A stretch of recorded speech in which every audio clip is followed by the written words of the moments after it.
Queremos agradecer a presenza da subdelegada do Goberno da Coruña, dona María Rivas López, que nos vai a dedicar unhas palabras neste día tan sinalado.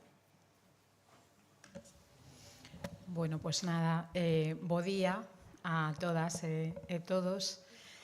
Bueno, en primeiro lugar, disculparme porque, aínda que tiña a idea, a miña primeira idea era estar hoxe aquí con vos na inauguración, pero bueno, o certo é que a propia natureza do día obrigoume a estar en delegación do Goberno facendo o acto institucional do 25, pero bueno, non quería deixar de vir aquí e compartir un ratiño con vos, ademais nesta xornada que xa leva uns cantos anos, falábamos antes, non, de 17 anos. De feito, aínda tiña a oportunidade de comentar estes días con Manuela, coa xefa da unidade da subdelegación de Goberno, que ela viña aquí cando todavía se celebraban en Santa Catalina, ou sexa que bueno, que xa é como un encontro anual que ten raigambre, non? E que parece que vaise consolidando ano a ano e, de feito, pois, o ano que ven a maioría de idade. Eso haberá que tedes aí un reto importante. Bueno, pois nada, moitísimas grazas por convidarme a estar hoxe aquí con todas vos e con todos vos. Bueno, eu creo que é unha boa oportunidade hoxe que estades reflexionando sobre esta materia, ademais, cando cada mañán nos levantamos con, desgraciadamente, novos casos encima da mesa, non? Creo que é un bo momento para reflexionar, para poñer en común, xusto ademais cando estamos nun momento no que en apenas un mes cumpriránse 20 anos da aprobación da Lei Orgánica de medidas integrais para a prevención da violencia de xénero. De feito, fai uns días pois tiñamos a oportunidade de facer unha pequena actividade na subdelegación con 15 mulleres que dunha ou outra maneira estiveron vinculadas ou ben na orixe da lei ou ben, bueno, pois na súa aplicación durante estes 20 anos.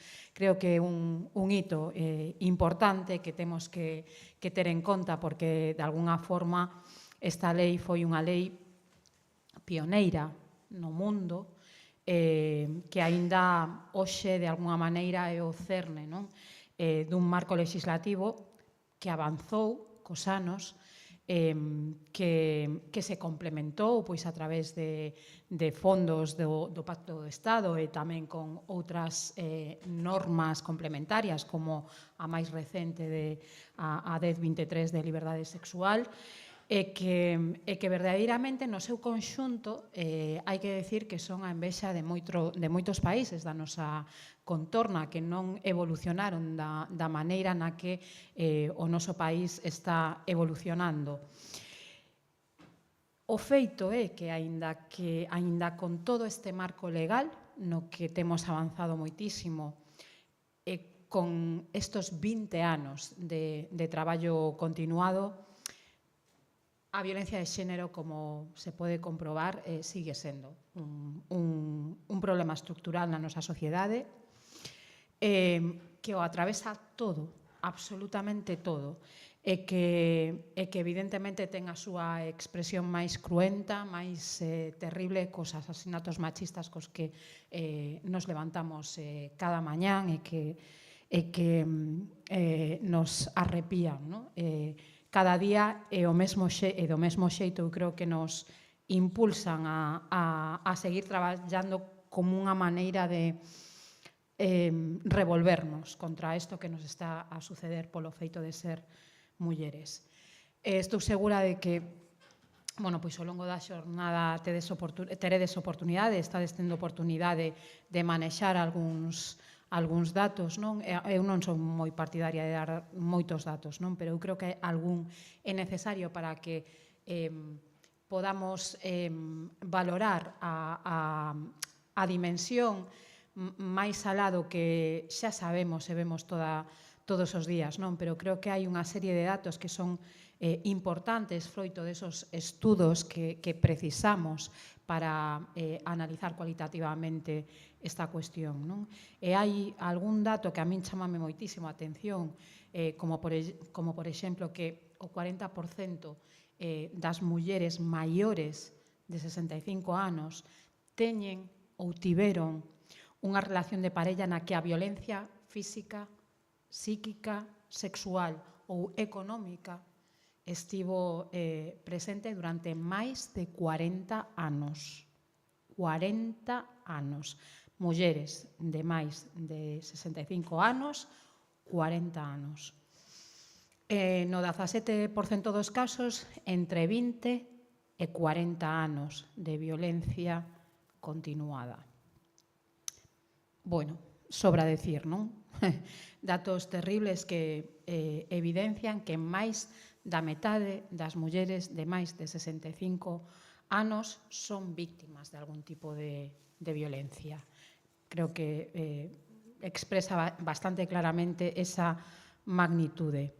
E logo é certo que as cifras quizáis que recollen con maior frecuencia os medios de comunicación, como por exemplo que no ano 22 rexistráronse en Galicia 6.912 denuncias por violencia de xénero, no 23 un 7% máis, que as ordes de afastamento tamén crecen ano a ano, e igualmente as sentenzas, por certo, en torno ao 80% condenatorias. Son eses datos que nos permiten configurar unha realidade coa que nos toca traballar todos os días, que nos din que hai un camiño feito, un camiño que ven marcado por esa lei, cuyos 20 anos conmemoramos, pero que queda moitísimo, moitísimo, moitísimo por traballar e por facer. Hai moito que concienciar, falábamolo agora, hai moito que educar, que traballar. Formamos todos e todas parte de isto, polo tanto, creo que dende os profesionais e as profesionais que continuamente estades formándoos ata no ámbito educativo, buscar fórmulas para conseguir achegarnos ás familias e concienciar de que isto soamente podemos facelos entre todos e todas. Eu creo que hai unha cuestión fundamental que non debemos deixar pasar, non?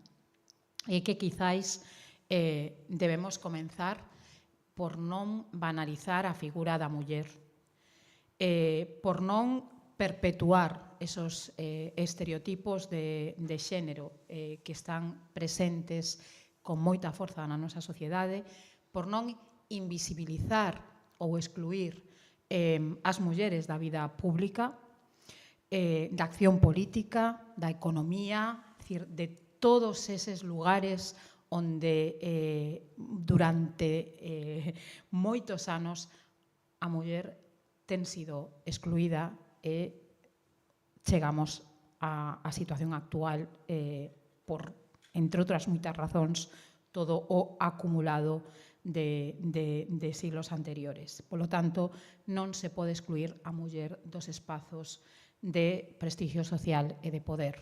Iso é un elemento fundamental. Porque facelo, ao final, deteriora dun xeito absolutamente incuestionable as políticas de igualdade, que tanto nos costa poñer en marcha, e por iso eu creo que temos que ser máis firmes ca nunca nesa defensa das políticas de igualdade, da educación e da prevención, porque son a base absolutamente imprescindible para unha loita máis eficaz contra a violencia de xénero, e porque, ademais, cada vez que hai un avance, paralelamente tamén avanzan certos discursos e certos plantexamentos que poñen en cuestión cada un dos pasos que vamos dando adiante. Polo tanto, non podemos dar pasos atrás porque creo que cada unha das mulleres asasinadas nos recordan que temos unha débeda pendente con elas e coas súas familias e, polo tanto, que como sociedade estamos pagando un prezo que non nos podemos permitir. O punto de debate destas xornadas que hoxe desenvolveres aquí en Ares pareceme moi interesante e, ademais, moi acertado, porque na prevención da violencia de xénero tamén hai que ter en conta os perfís profesionais nos que, sen dúbida, temos que seguir afondando para dar cada vez unha atención moito máis personalizada, moito mellor, máis especializada, dende logo, máis eficaz para as víctimas. E tamén é necesario, por suposto, tamén falábamoslo no café, falar dos coidados, dos autocoidados e, sobre todo, da ética dos coidados, que debe, dende logo, basearse nos principios de respecto, de empatía, de responsabilidade mutua e tamén de atención específica, personalizada ás necesidades das víctimas. Estou convencida de que a ética dos coidados nos convida a pensar sobre todo nas nosas accións, pero tamén a pensar nas políticas de prevención, tendo en conta as persoas ás que nos diriximos, as súas características, as súas singularidades, porque a ética debe ter un fondo común, pero os coidados que se prestan, os coidados que prestamos, para ser efectivos, teñen que ser necesariamente personalizados. Seguro que as conclusións destas xornadas serán unha boa aportación, unha boa achega para seguir traballando, e termino un pouco como empecéi, non? Primeiro, animándos a que disfrutedes da xornada, felicitando o Concello por estos 17 anos e que sigades coa mesma forza e coa mesma ilusión plantexando o desenvolvemento dunha xornada destas características, que ademais atrae a profesionais de moi diferentes ámbitos e zonas. E, novamente, moitísimas grazas por convidarme a estar aquí hoxe con vos nun día tan sinalado. Un orgullo, a verdade, representar o Goberno hoxe aquí con todos vos. Así que moitísimas grazas e que desfrutedes da xornada.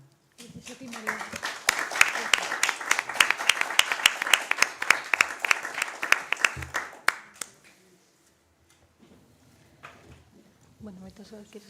Sí. Grazas. Bueno, imos dar paso ao seguinte relatorio da man de José Manuel Oreiro Blanco, que o invito a subir. Por favor, un aplauso.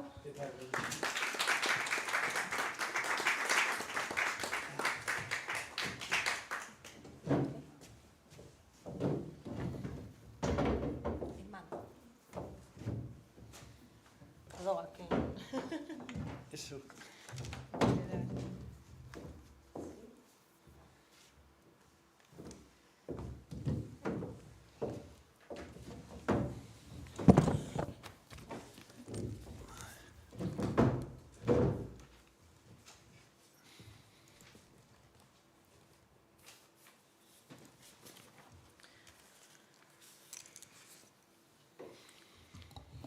Bueno, José Manuel Oreiro Blanco é psicólogo da Oficina de Asistencia á Víctima de Ferrol, experto en programas de intervención familiar, vogal da Xunta de Goberno do Colexio Oficial de Psicoloxía de Galicia, Foi educador en centros de protección de menores e de persoas con discapacidade. Psicólogo do Gabinete de Orientación Familiar da Coruña, psicólogo do equipo técnico do menor e coordinador dos equipos de menores da Xefatura Territorial da Coruña.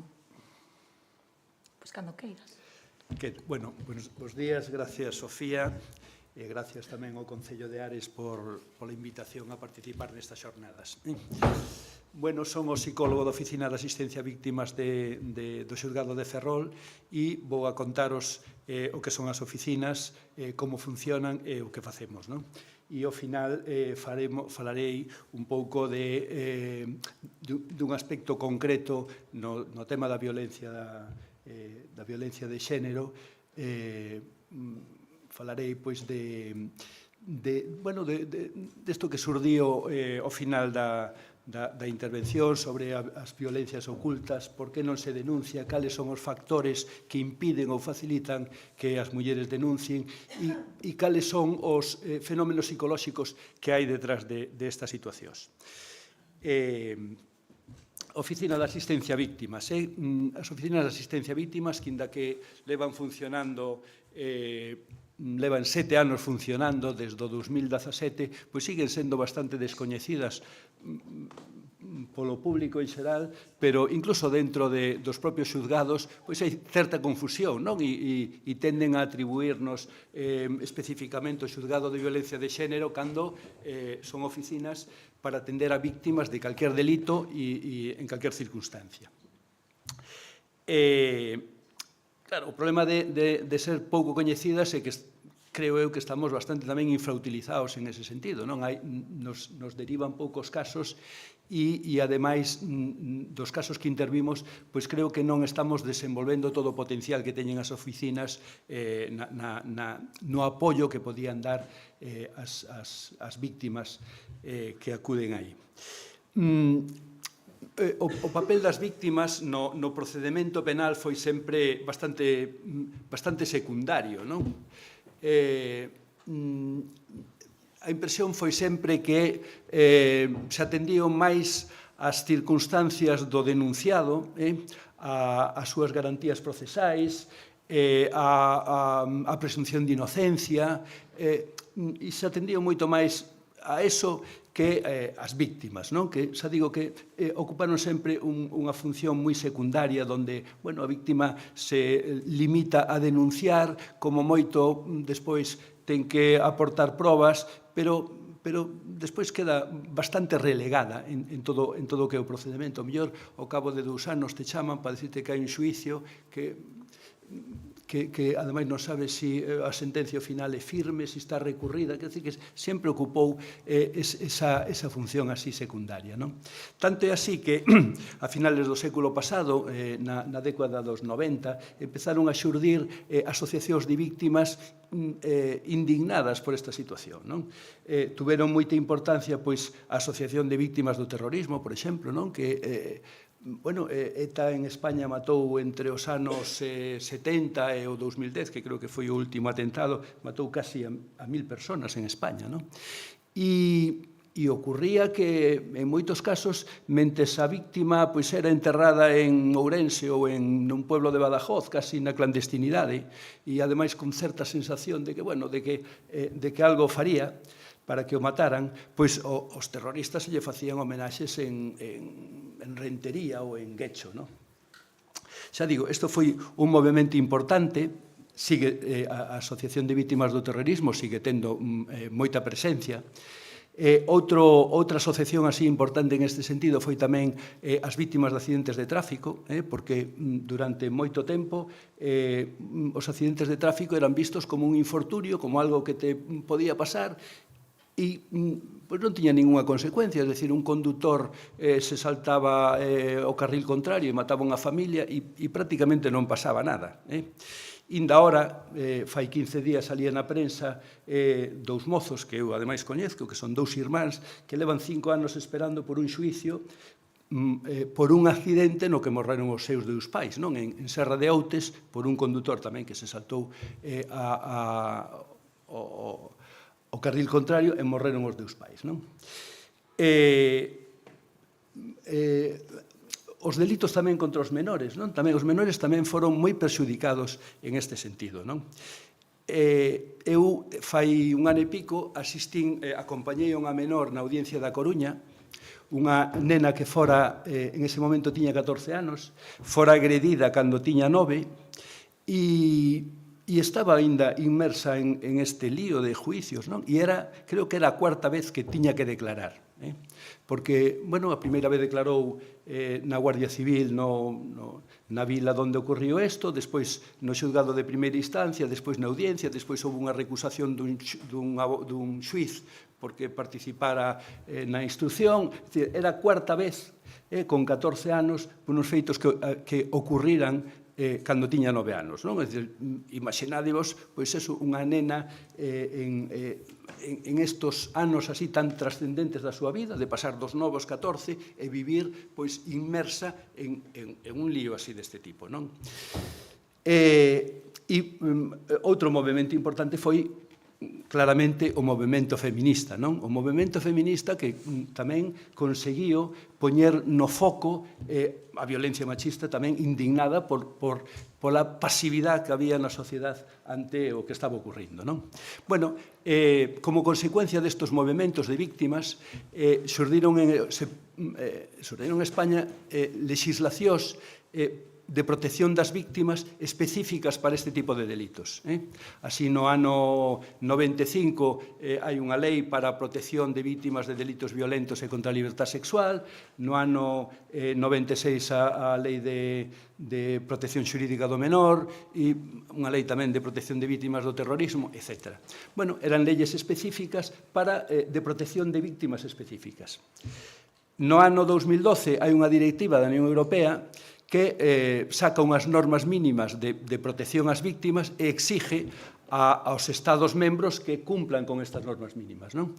Entón, resultado desta directiva, no ano 2015 se sale en España a lei de protección, o Estatuto da Víctima. O Estatuto da Víctima.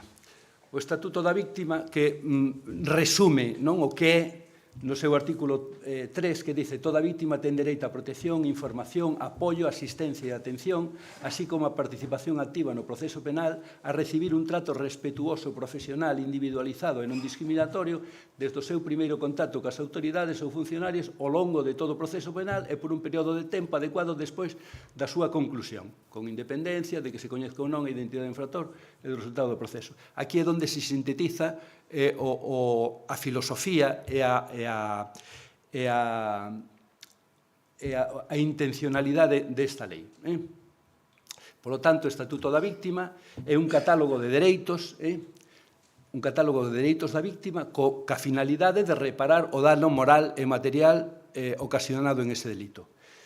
E, por outro lado, reducir a vitimización primaria e evitar a secundaria. A vitimización primaria do delito é as consecuencias directas do propio delito, é dicir, o dano físico, económico ou moral que sufrimos e todas as consecuencias que acompañan a ese dano, que son habitualmente ansiedade, depresión, medo generalizado, cambios no comportamento, etc. E logo hai unha vitimización secundaria que é a que se produce precisamente como resultado do procedimento penal que dou lugar ese delito, que é, pois, eso, a cantidade de trámites que temos que resolver, a necesidade de contar unha ou outra vez o sucedido, o linguaxe xurídico que é bastante farragoso e, en general, bastante difícil de entender. Outro día íbamos nun viaxe, íbamos 4 licenciados e un doctor, e leendo unha comunicación dun xulgado e tiñamos dificultades para entender o que decía, non? Entón, chegábamos un pouco a esa conclusión. Si nunha situación así temos estas dificultades, pois imaginadevos o público en xeral, non? Bueno, hai moitos estudios que mostran esta situación, non? Escollín este de Rodríguez e Bodelón, que constataron que as mulleres víctimas de maltrato tiveron experiencias en procesos penais, síntense desanimadas, frustradas, decepcionadas polo funcionamento do sistema penal. En concreto, sinalan que as víctimas non se sinten escoitadas polas autoridades, teñen serios problemas de comunicación e de comprensión sobre o que lle sucede. Ademais, denuncian que existe unha visión asistencialista no sistema que neutraliza as víctimas e que as coloca nunha situación pasiva. Boa parte, ou unha, non sei que porcentaje, non, pero boa parte das persoas que se ven inmersas nunha denuncia comentan eso, non? Que se superan o que lles esperaba, pois non o hubieran denunciado. Os dereitos algúns dos dereitos que se establecen no Estatuto da Víctima son o primeiro que é fundamental, o dereito a entender e a ser entendido. É dicir, calquer funcionario, desde o primeiro hasta o último co que nos atopemos, ten a obligación de explicarnos de maneira comprensible en un linguaxe adecuado ás nosas circunstancias, pois absolutamente todo o que necesitamos saber, non?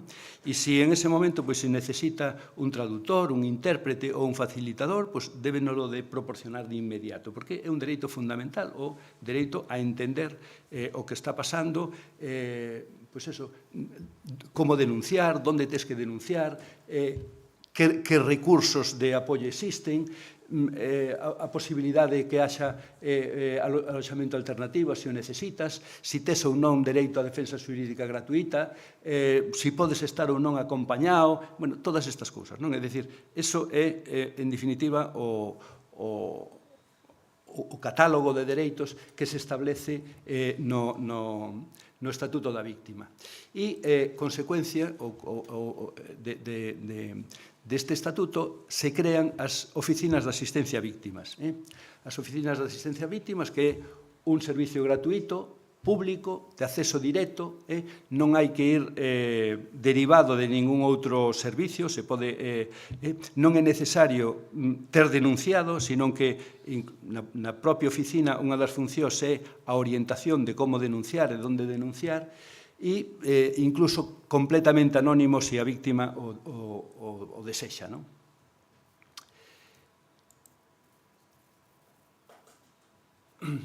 Teñen dereito a este servizo de asistencia tanto as vítimas directas do delito como as vítimas indirectas, é dicir, os seus familiares e os seus achegados máis cercanos.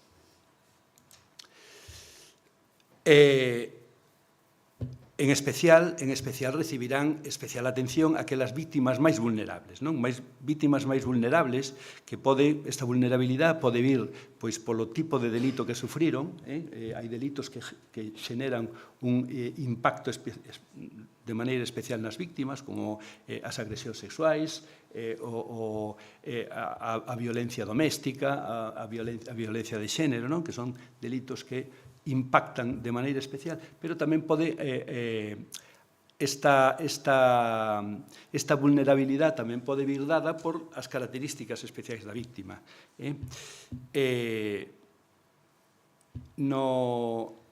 No cómputo de mulleres asesinadas este ano, 41 levan,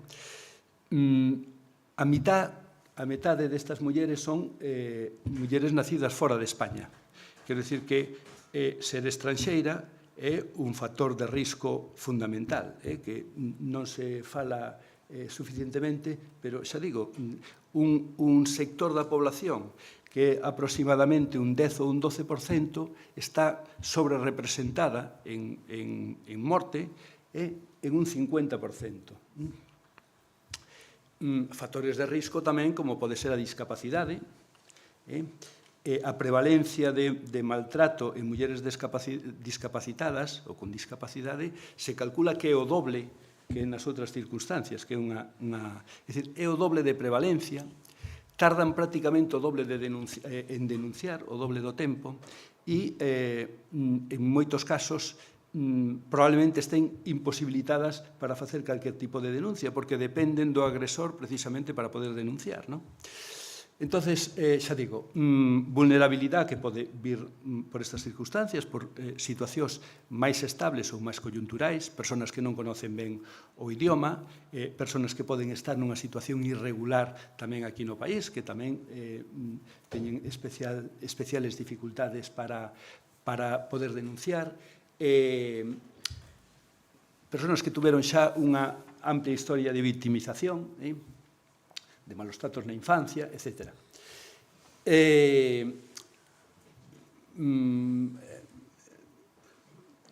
Bueno, e despois, eso, xa digo, factores máis coyunturales, como pode ser unha desregulación emocional en ese momento, baixa autoestima, un baixo nivel intelectual, etc.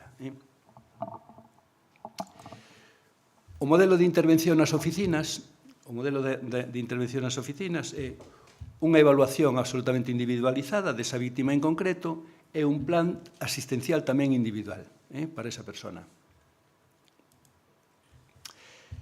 Hai unha fase de acollida e de información, é onde se fai esa evaluación. Posteriormente se fai un plan de intervención, un acompañamento a esa persona durante toda a instancia no xulgado, unha derivación, se fora necesario, e un seguimento ao cabo de un certo tempo, se fai ao cabo de 2 meses, despois outra vez aproximadamente ao cabo de 6 meses. Un plan de asistencia individualizado, como digo, é un informe á autoridade judicial se fora necesario. Un informe onde se recolle aquelas dificultades específicas que ten esa persona e o tipo de axuda ou de protección que necesita. Que poden ser, bueno, pois eso, desde que se lle reciba declaracións sin dilacións justificadas, que esas declaracións sea o menor número de veces, que a vítima poda estar acompañada por quen desee durante todo o procedimento, que os recoñecementos médicos sean os imprescindibles, toma de declaración en dependencias adecuadas por profesionais formados para reducir os prexuicios á vítima coa axuda destes, de ser posible que todas as declaracións sexan tomadas pola mesma persoa, de ser posible tamén que no caso de algúns delitos se a vítima solicita que a declaración sexa tomada por persoas do mesmo sexo, sobre todo en casos de agresión sexual. Na fase de axuizamento, medidas para evitar o contacto visual entre a vítima e o agresor, o uso de videoconferencias, celebración da vista oral sen presencia de público, no caso de menores ou persoas con discapacidade, uso de grabacións o que lle chaman a proba preconstituída, é dicir, tomarlle declaración. Ahora, no caso dos menores, se fai en todos os casos, en menores de 12 anos, a toma de declaración por parte de un profesional da psicoloxía e do traballo social nunha sala especial onde as partes, o xuíz e o fiscal, fan, digamos, as preguntas as fan a ese técnico intermediario e o técnico as traslada ao menor. Estas declaracións son gravadas e se van a poder utilizar en calquer momento do procedimento sin que o menor teña que volver a repetir unha e outra vez as declaracións. Bueno, estas son as posibles medidas de protección que se poden solicitar ao tribunal desde as oficinas. Estas son as intervencións inmediatas e logo xa a un corto medio plazo hai unhas intervencións de tipo social porque o equipo está composto por traballador ou traballador social e psicólogo e hai unhas intervencións de tipo social que basicamente, ademais das intervencións xenéricas que falaba antes, pois está a de informar e tramitar axudas e prestacións. Existe unha serie de axudas económicas para, en este caso, mulleres vítimas de violencia de xénero, unhas prestacións, unhas periódicas, outras de pago único, axudas ao aluguer, é dicir, existen unha serie de medidas que serán informadas por parte dos servicios sociales. Outra das funcións é a derivación e coordinación cos servicios sociais municipales ou con outras institucións e tamén a tramitación de aloxamento alternativo, é dicir, se é necesario, pois unha casa de acollida, non? En situacións de violencia de xénero. En canto á asistencia psicolóxica que se lle dispensa, hai unha asistencia psicolóxica, digamos, inmediata. Normalmente se presta durante o acompañamento que se fai en espera da declaración, se o necesita. Son unha asistencia tipo primeiros auxilios psicolóxicos, algunha técnica de relajación, se o necesita, e facilitarlle tamén o desafogo emocional, atender así as necesidades básicas, orientala en ese momento, preparala na medida do posible para a declaración. Isto é, digamos, a asistencia psicolóxica que se fai en ese momento durante o acompañamento. Despois tamén hai un tempo de seguimento psicolóxico onde se fai unha certa evaluación para ver como a persona víctima vai elaborando e vai superando esa situación, se se considera que o vai superando cos seus propios recursos, pois se mantén este apoio e este seguimento, e se considera que de alguna maneira está desbordada, que os seus recursos personais non son suficientes para superar esta situación ou queda, digamos, atascada en algún punto de ese duelo que está superando, pois son derivadas a un programa de atención psicolóxica individualizada. A Consellería de Política Social, a Secretaría de Igualdade, ten conveniado co Colexio de Psicoloxía un programa de atención ás víctimas, un programa de atención a víctimas, a mulleres víctimas de violencia de género e aos seus fillos, un programa que consiste en unha intervención terapéutica durante 10 sesións prorrogables 5 máis, e un programa de atención levado a cabo por psicólogos con gabinetes particulares na zona de residencia desa persona, e son derivadas a este programa. O Colexio de Psicoloxía, ao largo deste tempo, desde o 2001, foi adaptando a súa intervención e os seus convenios ca administración con distintos programas. No ano 2001 puxo en marcha un programa que se chama Abramos o Círculo, que é un programa dirixido a homes que consideran que están en risco de ser potencialmente maltratadores e poden solicitar a integración en este programa. Non pode haber antecedentes de violencia xudicial, que decir, non poden estar xuzgados por violencia, senón que ten que ser unha fase preventiva, unha fase preventiva. No ano 2004, coincidindo ca Lei Integral de Violencia de Xénero, puxemos en marcha o programa este de atención psicolóxica a mulleres víctimas de violencia de xénero. No ano 2006, ca Lei Galega, que incluía os menores como víctimas, incluíronse tamén os menores en esta posibilidad de ser atendidos tamén en este programa. No ano 14 se puxo en marcha o protocolo do GIPCE. O GIPCE é o Grupo de Intervención Psicolóxica en Catástrofes e Emerxencias, e teñen tamén un protocolo para intervir en situacións de homicidio. No ano 16 tamén fixeron un listado para intervención específica con menores.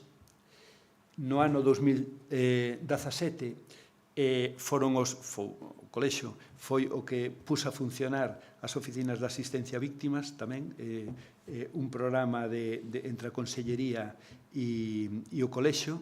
Os psicólogos contratados eran psicólogos seleccionados polo Colexio Oficial de Psicoloxía de Galicia, e que despois no ano 18 pasamos a ser xa os os profesionais pasamos a ser os funcionarios os que desenvolvemos ese papel.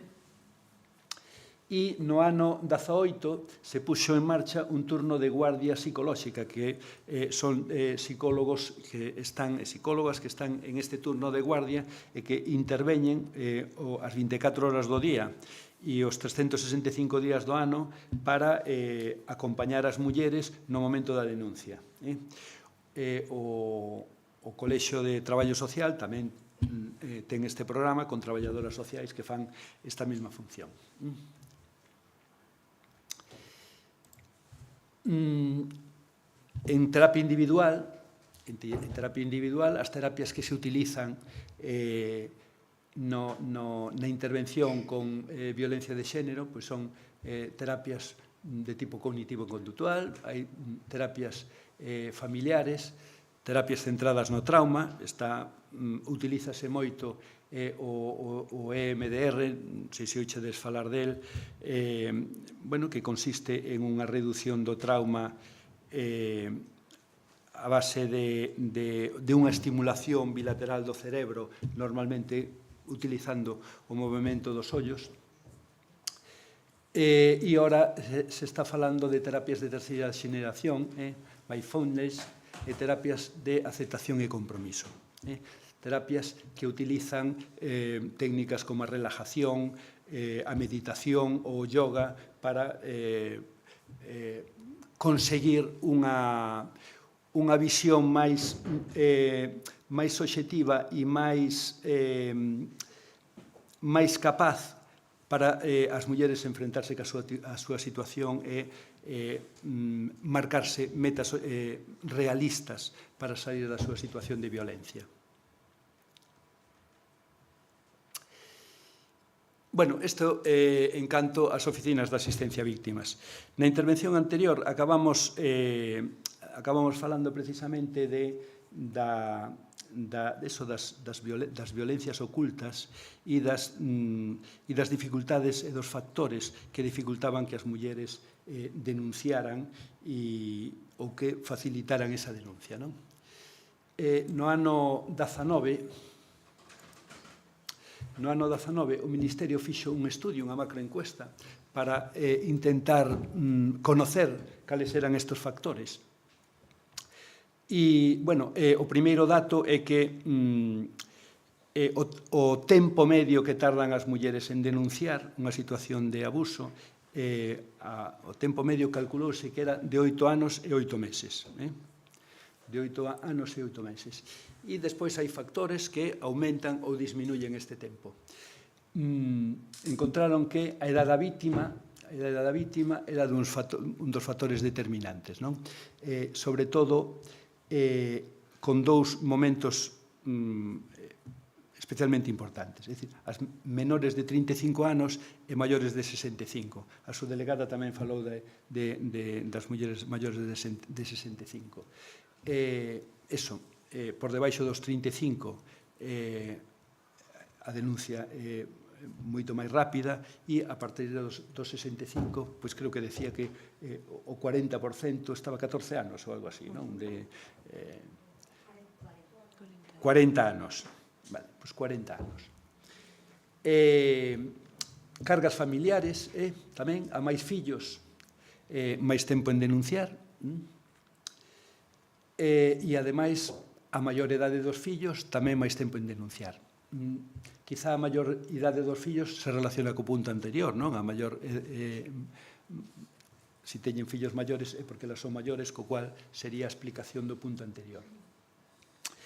A discapacidade, non? A discapacidade, xa comentaba antes, a discapacidade xenera unha discriminación múltiple por feito de ser muller, por feito de ser por ter discapacidade e, ademais, multiplica calquera dos outros factores que generan discriminación. Se calcula eso, que a prevalencia da violencia en mulleres de discapacidades é como mínimo o doble que cando non hai discapacidade. Pasa de un 4 a un 8%. e ademais tamén tarda moito máis tempo en denunciar, 14 anos e medio frente aos 8 anos e 8 meses da media xeral. A situación legal, tamén as casadas tardan máis que as que manteñen outro tipo de relación. O medo á reacción da familia,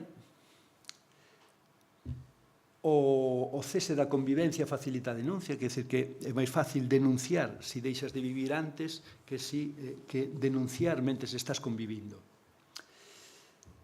O réximen de tenencia da vivenda, aluguer menos que hipoteca e hipoteca menos que un réximen en propiedade.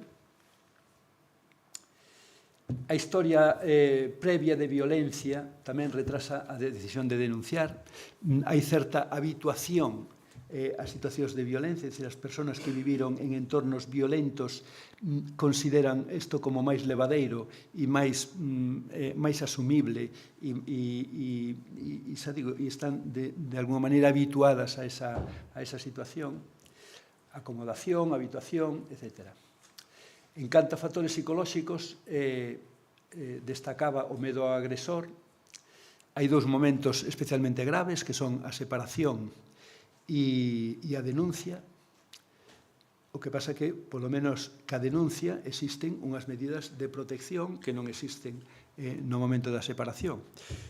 Hoxe estuve mirando así un dato, en Galicia hai 5.700 mulleres no sistema de Biogen. É dicir, 7.700 mulleres con algunha medida de supervisión policial, que a verdade é que é un número importante, non?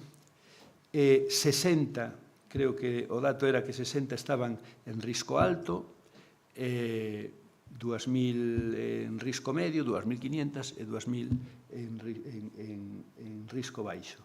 Pero 5.700 mulleres no sistema Biogen. Outro factor é creer que se pode resolver sola, habituación, minimización do problema, negación, xustificación. A vergoña para contar o sucedido é outro elemento que retrasa, dificulta ou impide a denuncia. Sentimento de culpa, claro, por un lado, a culpa que proxecta o propio agresor e o sentimento de autoculpa, non? Por non ser capaz de superar esa situación. A baixa autoestima, o medo a non ser creída, o medo á reacción dos fillos, son outros dos elementos así importantes. E tamén, e iso tamén o comprobo eu ali no xulgado, moitas veces a pena polo agresor ou a preocupación polo que lle poda pasar ao agresor. En canto a factores relacionados con estudios a nivel económico, se constata tamén que a máis estudios hai menos tempo, menos prevalencia e menos reincidencia. A dependencia económica e o descoñecemento dos recursos tamén, non? Como ampliación desta dependencia económica. E entre os factores que facilitan denunciar, pois é cando son conscientes da gravedade e do efecto que isto lle está producindo nos fillos,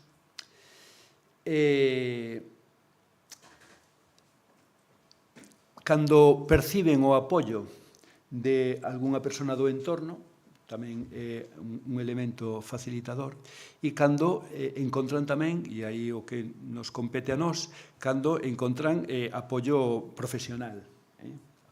Cando encontran apoio. Bueno, pois estos serían os factores que facilitarían ou imposibilitarían tal. Estos factores teñen certo sentido, todos os entendemos,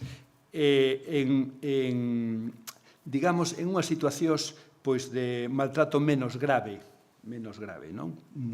En estas situacións entendemos que as mulleres podan valorar todos estos elementos a hora de denunciar ou non. Sin embargo, en situacións graves, que tamén conocemos, e que nos sorprenden moito máis, de como ante esa gravedade non se denuncia, pois hai que recurrir xa a explicacións de tipo psicolóxico, digamos, máis profundo. A psicoloxía utiliza basicamente tres teorías para explicar isto. Unha é a teoría da indefensión aprendida, é dicir, cando a violencia é continuada, é caprichosa, é irracional, inesperada, as víctimas perden o control sobre esa violencia e entonces a consecuencia suele ser a paralización, o non facer nada e simplemente esperar. Hai experimentos feitos en este sentido que despois, igual, se dá tempo, poñemos un vídeo así cortiño e vemos un pouco desto. Outra explicación que se utiliza para xustificar esta situación son os trastornos do apego. Os psicólogos lle gusta moito recurrir á infancia para explicar todo e aquí tamén.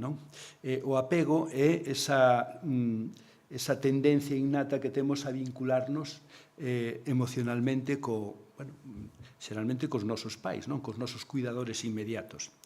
Estos cuidadores poden ser protectores e aportarnos seguridade, estar presentes cando necesitamos, e entón isto creará en nós unha certa seguridade vital, seremos capaces de establecer relacións, de prescindir delas, se consideramos que non nos conveñen e sentirnos con certa seguridade ante a vida. Pola contra, se estas figuras de apego, estes cuidadores, pois non están cando os necesitamos, ou incluso nos sobreprotexen, non nos deixan explorar o entorno como necesitamos, incluso nos maltratan, pois desarrollaremos eso que se chaman os trastornos do apego. Tendremos a temer ser abandonados nas relacións, ou pola contra evitaremos calquer tipo de compromiso emocional, ou tendremos un apego completamente irregular e descontrolado. E, xa digo, a veces se explica a permanencia en estas relacións tan tóxicas buscando os antecedentes na infancia das persoas. Boa parte de usuarias así que temos, en moitos casos, o maltrato na relación é algo coyuntural, é dicir, en moitos casos son persoas maltratadas durante toda a súa vida, desde pequenas. Estos serían, basicamente, así as explicacións de tal. Que hora temos? Estamos así ben de... Bueno, ben non imos moi ben, pero non sei se... Bueno, pois nada, se queredes pasamos a algunha pregunta que queirades facer ou algún...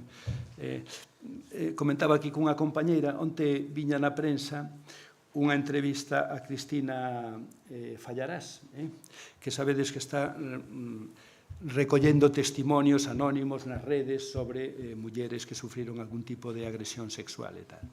E me sorprendeu moito un dato, que era que ela dice que despois do entorno familiar e inmediato, donde máis violencia se recibe, o segundo entorno era o entorno médico. O entorno médico, que era algo que, bueno, eu non esperaba eso, pero o recollí así. Bueno. Bueno, non sei se tedes algunha pregunta. Si, Sí, por aí. Sí.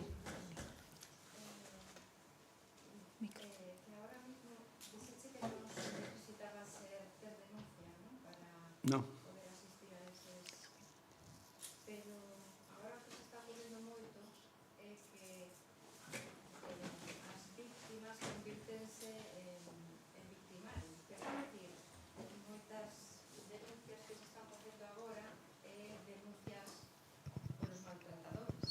O sea, que denuncian antes de ser denunciados.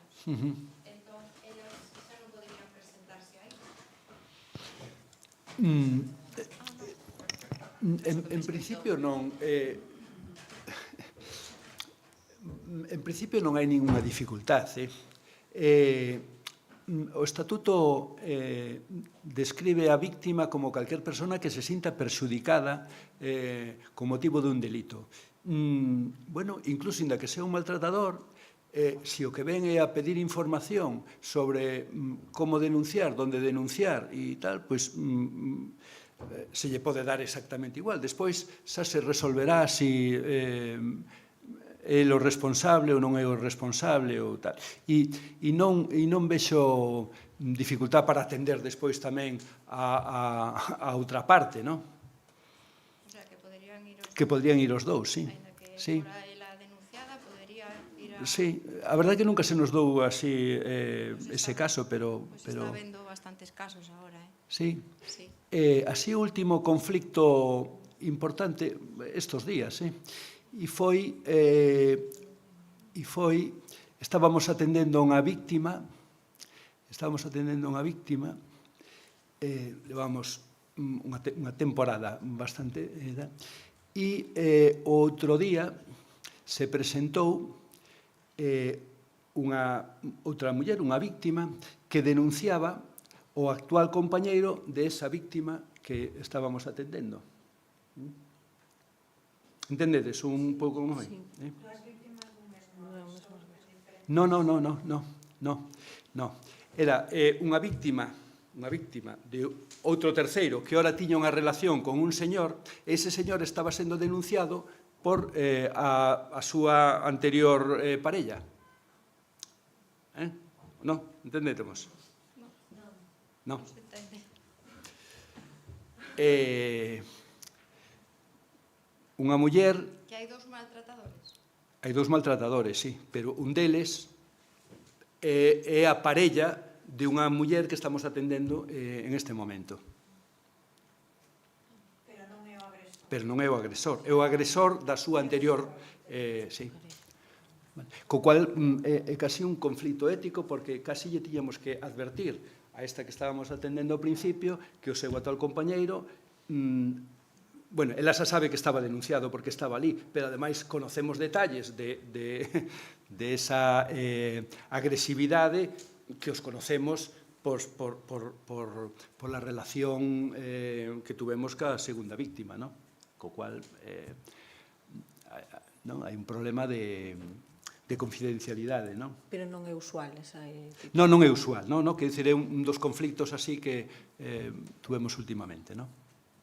Que eu coñezo unha muller que estaba nesa, non sei se nesa oficina ou en algunha delas, que estaba facendo trámites, ainda non estaba presentada a denuncia, recibeu a denuncia do seu maltratador, como ela, como agresora. Entón, pois, quedou todo paralizado. Bueno, as denuncias cruzadas son bastante habituais, non? Que un denuncia un e outro denuncia outro, sí. Algunha pregunta máis?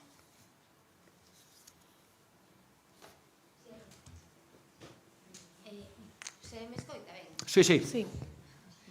E nada, era, entón, non fai falta derivación. O sea, Non, podes acudir directamente sin ningún tipo de derivación, sí. Quer dizer que se den a chica. Non, é para devolver. Recoge el micrófono. Gracias.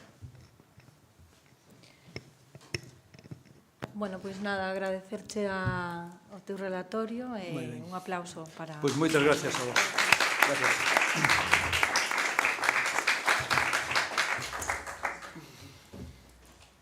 Bueno, imos co tempo xustiño, xa sabedes. E nada, quero invitar á mesa redonda que tenemos a continuación a dona Beatriz Cabanas Faraldo, traballadora social do Instituto de Imelga Legal de Galicia, Verónica Guerras Andrés, Sonia Prados Vázquez. Por favor, se me acompañades.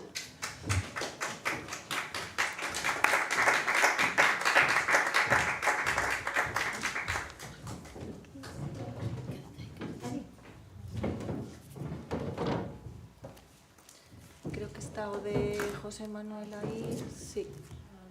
Sí, o pendrive.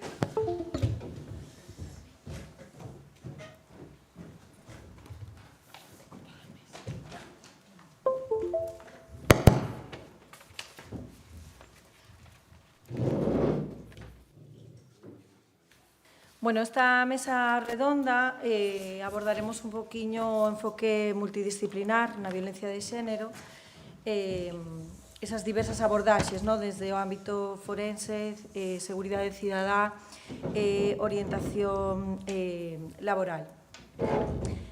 Acompáñame Beatriz Cabanas Faraldo, traballadora social funcionaria da Xunta de Galicia desde hai 33 anos.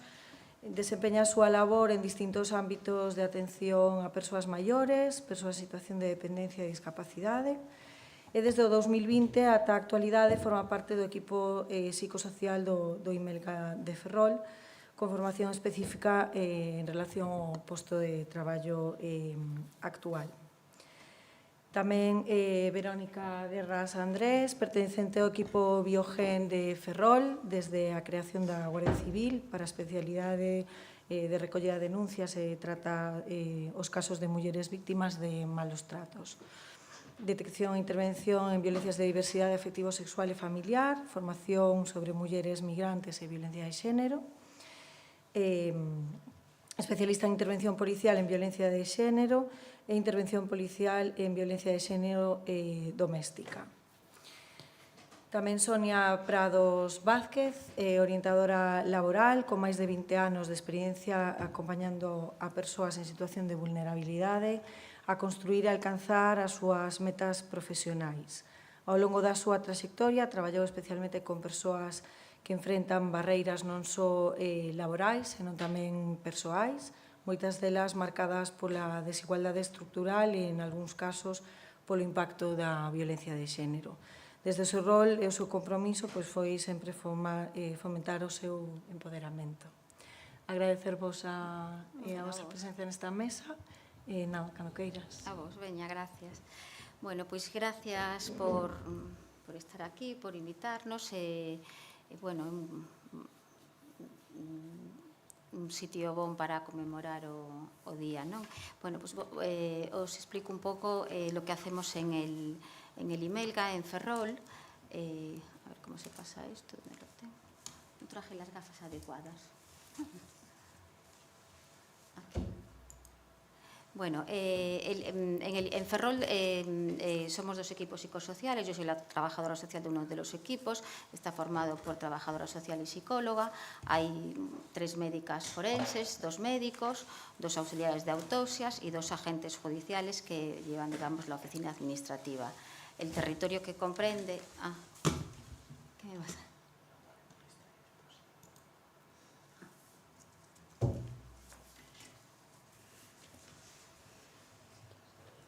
Bueno, el territorio que comprende son 2 partidos judiciales y los municipios, bueno, los que veis ahí, tienen en común el juzgado de primera instancia. Entonces ocupamos de los municipios que lleva el juzgado de Ferrol y de Ortigueira.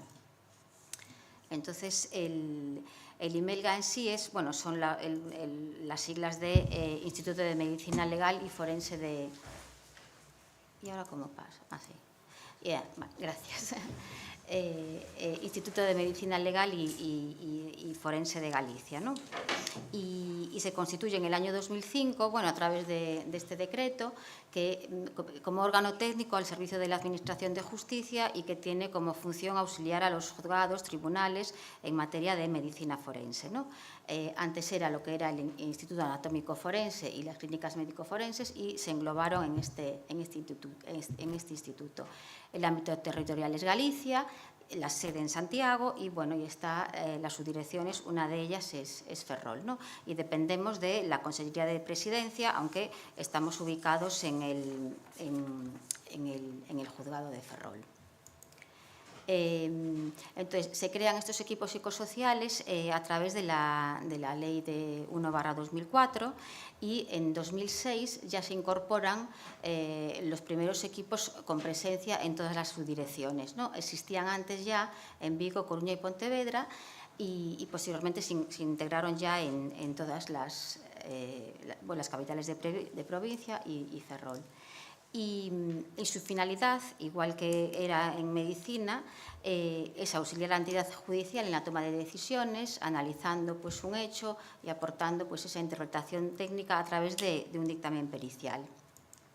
Entonces, en concreto, cómo vemos la violencia de género dentro de lo que nosotras hacemos, ¿no? Entonces, no tenemos una unidad de valoración forense integral propia, sino que uno de los equipos psicosociales, junto con una médica, constituye esta unidad de valoración forense integral que la creó la Ley 1/2004, ¿no? Que sería esta unidad adscrita al Instituto de Medicina Legal. Es que en el territorio justicia se llaman Instituto de Medicina Legal y Ciencias Forenses. En Galicia es IMELGA, ¿no? Entonces estaría compuesta por profesionales de la medicina, de la psicología, del trabajo social y prestarían asesoramiento en los temas de violencia de género, ¿no? Entonces, el equipo, las tres, realizamos una valoración integral y conjunta para entender el contexto de la persona individual y social, ¿no? Y emitir un informe pericial para el juez, para la jueza, que consta como prueba para tomar él o ella su decisión. Se evalúa la víctima, el investigado, su entorno y esas circunstancias de violencia. Entonces, el concepto biopsicosocial es, pues es lo importante, ¿no? Y en la violencia de género es todavía pues más importante porque necesita ese abordaje interdisciplinar. Con la Ley de Garantía Integral de la Libertad Sexual, en este artículo 47, se amplía y se ve que, digamos, como hacia dónde vamos, ¿no? Todavía hay muchos protocolos y mucho pendiente por desarrollar. Entonces, estas unidades se ocuparán también de los casos de violencias sexuales contra las mujeres, niñas y niños, serán reforzadas y garantizará su presencia en todo el territorio. La intervención se producirá en las primeras fases del proceso, incluido el servicio de guardia, ¿no? Vamos hacia allí, ¿no? Se ordenará que se diseñen protocolos de actuación global e integral en los casos de violencia sexual. Y esto también es muy importante, que vamos a ver después, que se establecen protocolos para realizar informes de valoración y se incluye el daño social también, ¿no?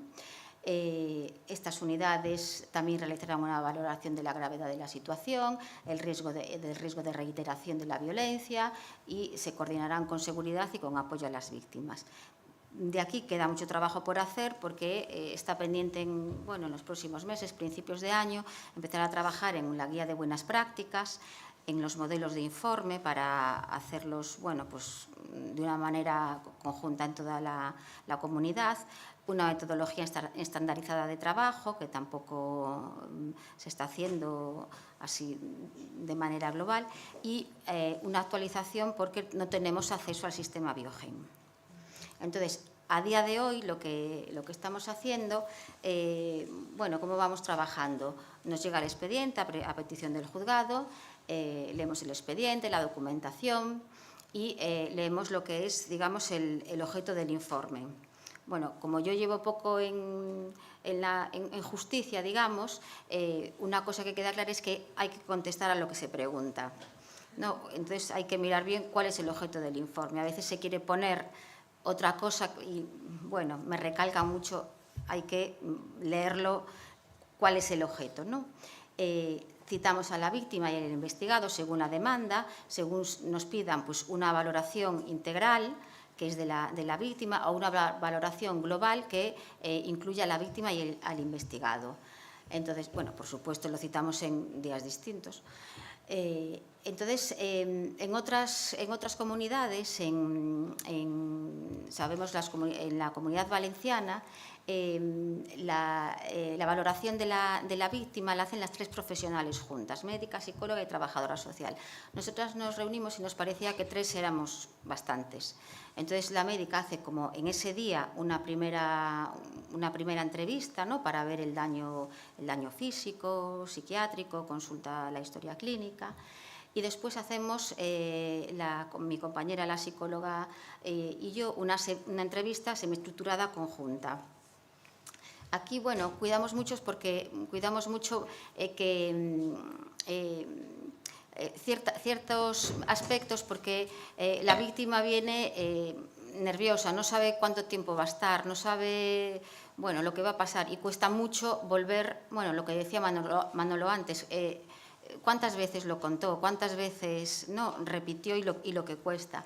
Entonces, bueno, estamos en un sitio que no nos molesten, en un despacho que los teléfonos no suenan, le hacemos saber también, o sea, sentir lo más cómoda posible, le hacemos saber que ese día no tenemos más citas, que tenemos el tiempo que necesite, que no se apure, seguimos un poco su ritmo, si quiere parar a tomar algo, porque a lo mejor son muchas horas, o si fuma, pues sale a fumar.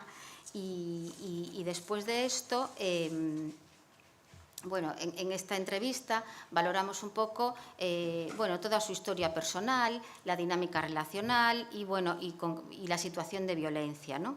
Entonces, sí que tenemos en cuenta qué tipo de violencia bueno, pues, ha sufrido, ¿no? Si hay una violencia de género por este control coercitivo, este terrorismo íntimo, o si se trata de una violencia situacional, donde no hay esta asimetría de poder, no hay una situación de acoso, ni control, ni intimidación, y es más algo situacional, bueno, pues a veces en el proceso de ruptura o en el momento de, bueno, que él volvió a casa a recoger tal cosa y, bueno, pues discutieron, se insultaron y fue en ese momento y no hay un relato de una violencia anterior. La psicóloga, si ve necesario, aplica pruebas psicológicas y luego después nos coordinamos siempre o contactamos con los servicios de salud o los servicios sociales en los que ella haya estado o siga estando, pues, por ejemplo, en la unidad de salud mental o en psicólogo privado o otros profesionales. Y también si estuvo en servicios sociales, en el CIN, en la casa de acogida, etcétera. Realizamos las entrevistas colaterales que consideramos convenientes y, bueno, pues junto con la médica nos reunimos, comentamos y hacemos un informe conjunto con una misma conclusión. Hasta ahora es así. Luego nos coordinamos con la Oficina de Atención a la Víctima, con Manolo y con Vanessa, con la trabajadora social, porque a lo mejor la persona que estamos atendiendo pues, ya fue usuaria o si vemos que necesita un apoyo profesional o no está siendo atendida, pues también la derivamos a la oficina. En otros juzgados más grandes pues hay protocolos de derivación, pero bueno, el juzgado de Ferrol es pequeño, estamos en contacto, y entonces bajamos, se la presentamos y los presentamos a los compañeros. Aparte de la unidad de valoración, de estos informes que hacemos integrales de violencia de género, también tenemos en cuenta la violencia de género en otros procedimientos civiles. Entonces, como equipo psicosocial, ya la psicóloga y trabajadora social valoramos también la violencia en otros procedimientos. En los procedimientos de familia, cuando pues, solicitan una valoración bueno, pues de la familia para una guardia y custodia, para un régimen de visitas. Entonces, ahí bueno, pues también hay un relato de esa vida familiar y entonces a veces, lo que hablaba la compañera, sí se ve una violencia oculta o a veces una violencia que incluso la madre no se dio cuenta, pero los hijos sí se dieron cuenta, ¿no? Entonces, ahí también analizamos la violencia. Y después tenemos un aumento del número de casos del juzgado de instrucción número 2, que es el que lleva la violencia sobre la mujer, por la modificación del artículo 94, que dice que no procede el establecimiento del régimen de visitas y si existiera se suspenderá respecto al progenitor que esté en curso en un proceso penal iniciado por atentar contra la vida, la integridad física, la libertad, etc. Y tampoco procede cuando la autoridad judicial advierta de las alegaciones de las partes y de las pruebas practicadas, la existencia de indicios fundados de violencia. Por ejemplo, hay algún caso que esta pareja llega a un acuerdo. Entonces, bueno, nos piden el informe igual a pesar del acuerdo, porque a ver cómo fue, si es un acuerdo o no está el acuerdo, ¿no?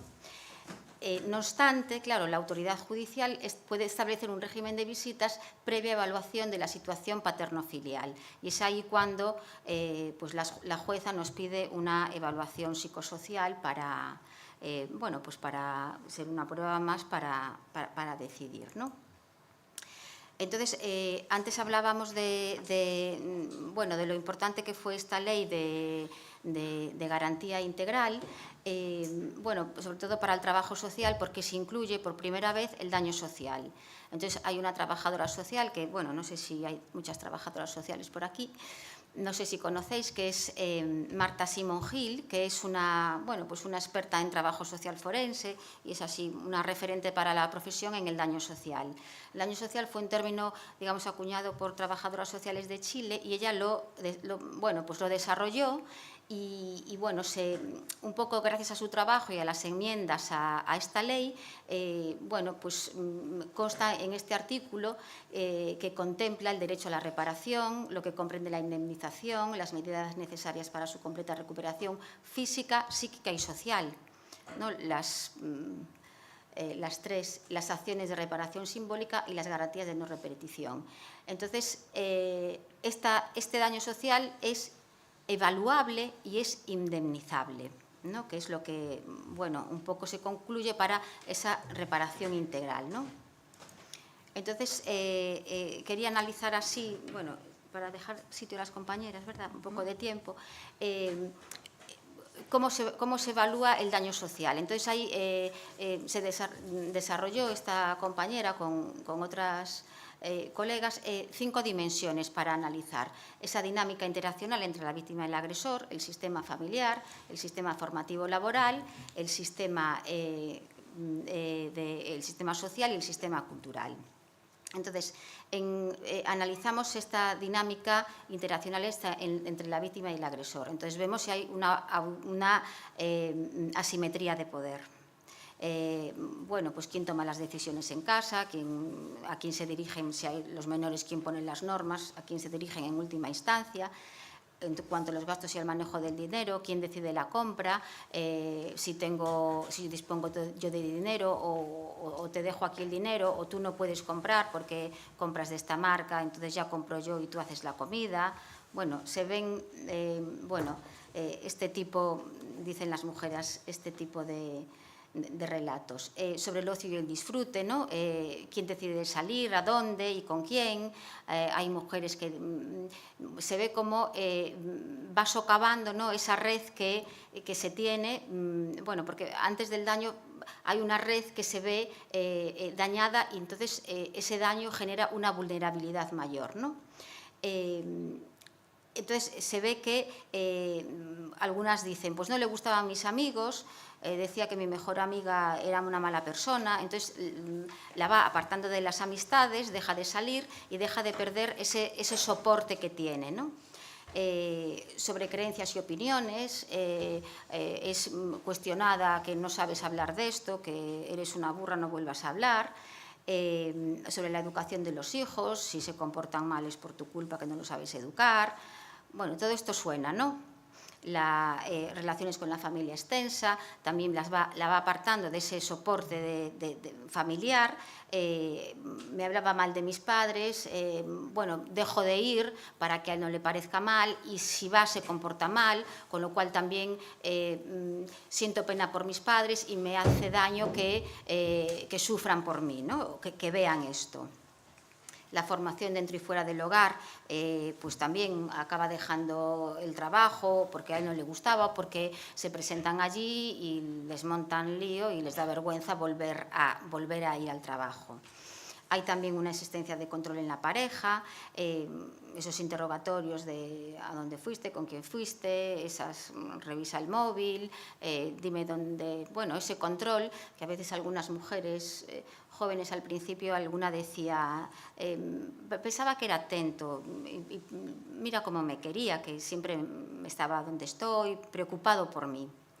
Si hay una dependencia de la pareja, si tiene ingresos propios o no, si justifica su comportamiento, lo minimiza. Vemos el estilo interactivo violento y esa progresión en la agresión, esa escalada que ya todas conocéis. Entonces, si concluimos la presencia de estos indicadores, completamos que hay un menoscabo, una disminución o una lesión en la agresión y posterior a la agresión. También analizamos el sistema familiar, esa cultura patriarcal, esos estereotipos de género, esa transmisión intergeneracional de la violencia,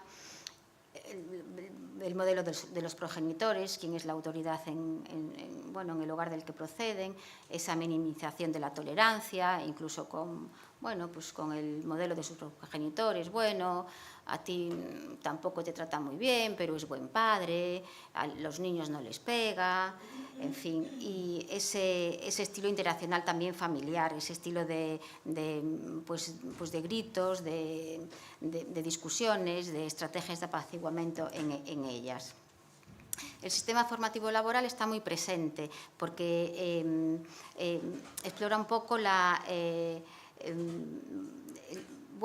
por qué dejan a veces el trabajo, ¿no? Si es porque ellas lo decidieron o porque fueron un poco obligadas. En los estudios y formación a veces alguna mujer nos decía, no, pues ya dejé de ir porque él iba a buscarme todos... ¡Ay! ¿Te hiciste daño? ¿Te hiciste daño? No.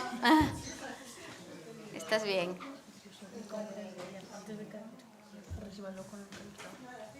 Vale, bueno, pues sale a buscarla, entonces dice, dejo de estudiar, menospreciada, infravalorada, te crees muy lista, prefieres ir con tus amigos, la avergonzaba y deja de ir a clases. El daño económico es un poco transversal a todo, ¿no? Y entonces se ven esas pérdidas económicas, no solamente de sus ingresos, sino también a veces incluyen ese endeudamiento, porque firman créditos que siguen pagando, después de la ruptura no pagan la pensión de alimentos, o están siempre en temas en el juzgado para los gastos de los menores. Y luego hay una serie que, es un documental, que ahora hay una serie que todavía no vi, que es del caso Nevenka, que entonces ahí se ve como muy bien, ¿no?, ese daño. Si tu agresor es un compañero de trabajo o un jefe, pues es muy frecuente que abandones el trabajo. Y entonces se ve como ahí como que su proyecto de vida se ve absolutamente cortado. Es decir, ella pierde su trabajo, ella tiene que salir del pueblo, pierde su red social, se ve afectada, su sistema familiar afectado, no solamente el de ella, sino el de sus padres. No, porque sus padres también se ven afectados, son los padres de... Al final, me parece que ellos también se acabaron yendo del pueblo porque es una estigmatización, ¿no? Y ella ve truncado su vida que tiene que, rehacer totalmente, ¿no? Entonces, ese daño social, se ve claro en el documental. En cuanto al sistema social, también se explora ese impacto y los cambios en las relaciones sociales, ¿no? Esa autonomía, esa dependencia, porque dejan de asistir a actividades que les interesan, que pueden generar nuevos contactos, ya pierden amistades, pero dejan de ir, con lo cual también pierden nuevos contactos. Sobre la inclusión y y exclusión social, también vemos la situación de la vivienda, porque a veces están aisladas, pero a veces también ayuda, también perjudica a la vivienda, que está aislada, entonces ellas a lo mejor no tienen carnet de conducir, o él se lleva el coche, no hay transporte, y en algún caso quedan completamente aisladas, ¿no? Se fue a trabajar, no volvió en tantos días, y no pudo recurrir a su familia porque pues la vergüenza y el cuidar de que pues mi familia no sepa, ¿no? Luego el conocimiento y acceso a la red formal, muchas de ellas conocen recursos, pero bueno, los pueblos son pequeños y a veces pasa que ¿cómo voy a ir si a donde voy a ir es familiar o es amigo? Entonces ahí no puedo ir, ¿no? Y bueno, en cuanto al sistema cultural, también analizamos el impacto en la comunidad de referencia de la víctima, esas creencias sobre la violencia de género, ¿no? Qué conocimiento tiene sobre esto, ese discurso cultural culpabilizador y esa estigmatización social, ¿no? Que en pueblos pequeños, bueno, a lo mejor sale en prensa sin nombre, pero todo el mundo sabe quién es y bueno, eso se nota, ¿no?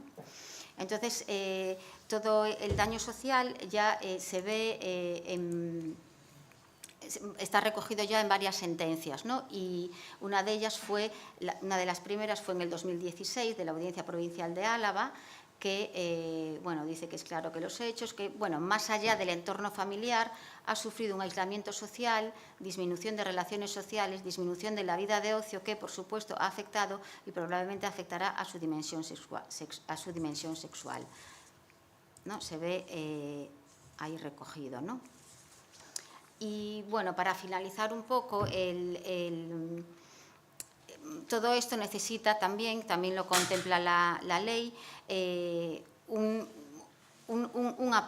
tratamiento, ¿no? Y el tratamiento también pasa porque sea interdisciplinar, ¿no? Médico, psicológico y social, ¿no? Y una de las fuentes principales de apoyo para su recuperación social sería recuperar ese apoyo familiar, ese apoyo social de la red informal, el apoyo profesional y complementan la ayuda el ámbito laboral y la participación en asociaciones, ¿no? Bueno, fui así rápido para...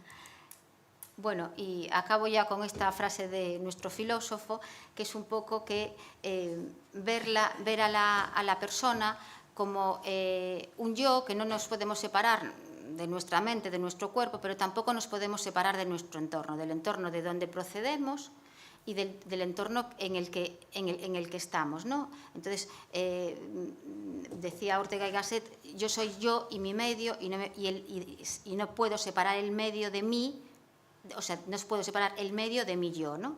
Entonces, es un poco que va a esa... que desde otros ámbitos se tiene más en cuenta esa valoración biopsicosocial de la persona, ¿no? Y bueno, un poco así a la carrera, ¿no? Pero bueno, es lo que quería. Muchas gracias, Beatriz. Vamos a ver un poquito ahora con Verónica Guerras el ámbito de seguridad ciudadana. Bueno, yo voy a ser bastante rápida. Muchos de vosotros ya me conocéis, trabajáis con el equipo Biogen. Y bueno, un poquito lo que quería explicaros es que nos conozcáis. Somos un equipo de 4 componentes. Trabajamos con 3 partidos judiciales y con 18 concellos. Vale. En cuanto al tratamiento con las víctimas, nosotros venimos siendo un poco los que primero actuamos con ellas. Somos la cara la más visible a la hora de presentar la denuncia. Cuando una víctima viene al cuartel, se la intenta tratar lo mejor posible, que esté lo más cómoda posible, y a partir de ahí pues empezamos con toda la tramitación de la denuncia, ¿no? A partir de la denuncia voy a explicaros un poquito lo que se trabaja un poco con ellas. Toda víctima que sale del cuartel con su denuncia siempre sale con un plan personalizado de seguridad. Nosotros trabajamos con el aplicativo Biogen y dependiendo del tipo de valoración que se le hace a la víctima, cada víctima arroja un nivel de riesgo. Dependiendo de ese tipo de riesgo, se le aplican unas medidas de seguridad y autoprotección, ¿no? El plan personalizado de seguridad es muy para cada víctima, ¿no? Dentro de esas medidas de seguridad son un poco muchas cositas comunes que nos vienen bien para todos, tanto como portar un teléfono móvil, como hacer un buen uso seguro de las redes y de las tecnologías de la información. Todos sabemos que no tenemos que dar nuestros datos, proteger nuestros números de teléfono, etcétera, etcétera. Dentro de los niveles de riesgo, pues bueno, se planifican rutinas de huida o medidas de autoprotección ante nuevas agresiones. Aparte del plan personalizado de seguridad, nosotros trabajamos con otro tipo de otras opciones que bueno, son actuaciones policiales de tipo operativo, ¿no? Dependiendo de si están aplicando a la víctima o al agresor, pues nosotros hacemos acompañamientos tanto a sede judicial como en el caso de que la víctima venga a presentar denuncia y haya recibido una agresión, se la acompaña a servicios sociales o incluso a la hora de que se tiene que marchar del domicilio, nosotros hacemos acompañamientos. Otra de las medidas que nosotros aplicamos, de las medidas operativas, son tanto entrevistas presenciales como telefónicas. Cada cierto tiempo y dependiendo del tipo de valoración que se le hace a la víctima, dependiendo del riesgo, se le hacen un número de llamadas, ¿no? Se llama a la víctima, se la cita y se entrevista con ella. Se hace una nueva valoración que se graba dentro del aplicativo Biogen y vamos, digamos, viendo cómo va un poquito el seguimiento de la víctima. No solo se le hacen llamadas a la víctima, ¿no? También se le hacen llamadas tanto al agresor como se le hacen entrevistas. El equipo de la Guardia Civil de Ferrol, bueno, somos, por decirlo así, nosotros somos un poquito pesados, ¿vale? Sí que es verdad que hay veces que muchas víctimas, con el paso del tiempo, se cansan un poquito del seguimiento, ¿no? Pero bueno, eso no quiere decir que porque ellas se cansan, o sea, el riesgo ha bajado. Exactamente lo mismo con los agresores. Otro tipo de medidas que se imponen, que salen desde el juzgado, son los dispositivos de protección.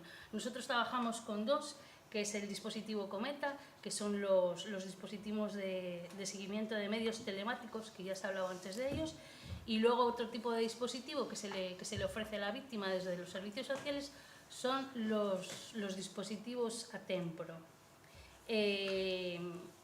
A nosotros el dispositivo Cometa es un dispositivo que tanto lleva un aparato la víctima como el agresor, y en el caso de que el agresor se acerque a la víctima, eso salta al centro Cometa y nos mandan un aviso.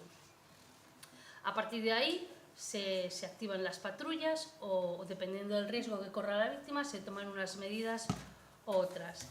Dentro de las prácticas que hace la Guardia Civil, no solamente el equipo Biogen, se hacen controles y se hacen vigilancias y contravigilancias a las víctimas dentro de sus radios del ámbito del domicilio, de los colegios de los niños y bueno, un poquito así, y yo no me quiero enrollar más porque si tenéis alguna pregunta prefiero que nos preguntéis o que me preguntéis, y más o menos es un poquito así nuestro trabajo, un poquito rápido. Y si tenéis algún tipo de duda, pues no sé, porque nosotros somos muy operativos a la hora de trabajar. Es lo que se hace un poquito así, no trabajamos tanto tan específico, ¿no? Nosotros lo que hacemos es redactar las diligencias y mandarlas al juzgado. Una vez que salen del juzgado con su orden de protección es cuando empezamos realmente a trabajar y a hacer el seguimiento, lo que es por parte del equipo.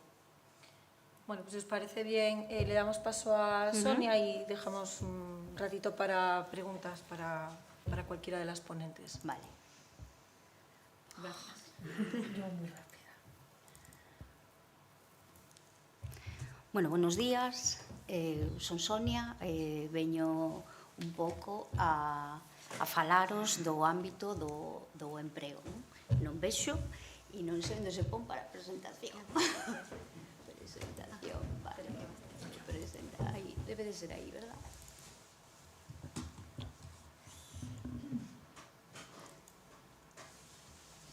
Gracias.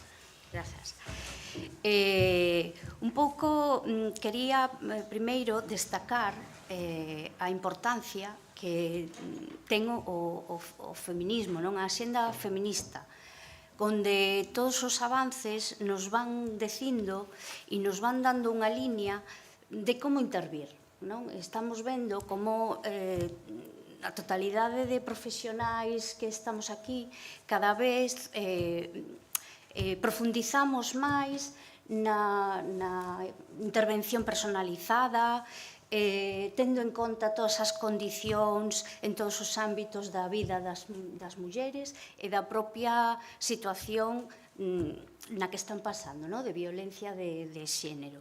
A mí me toca falar hoxe do mercado laboral. Un pouco tamén quero destacar a donde teñen que incorporarse a estas mulleres, non? A pesar dos avances da loita pola igualdade de xénero, as mulleres continúan enfrentando unha serie de barreiras que limitan o seu acceso ás oportunidades laborais equitativas e de calidade, a súa estabilidade e o seu desenvolvemento profesional. Estas barreiras maniféstanse de diversas formas, incluindo primeiro xa na discriminación no proceso de contratación, a segregación ocupacional, a falta de acceso a redes profesionais e a escasez de políticas de conciliación que faciliten a compatibilidade entre a vida laboral e a persoal.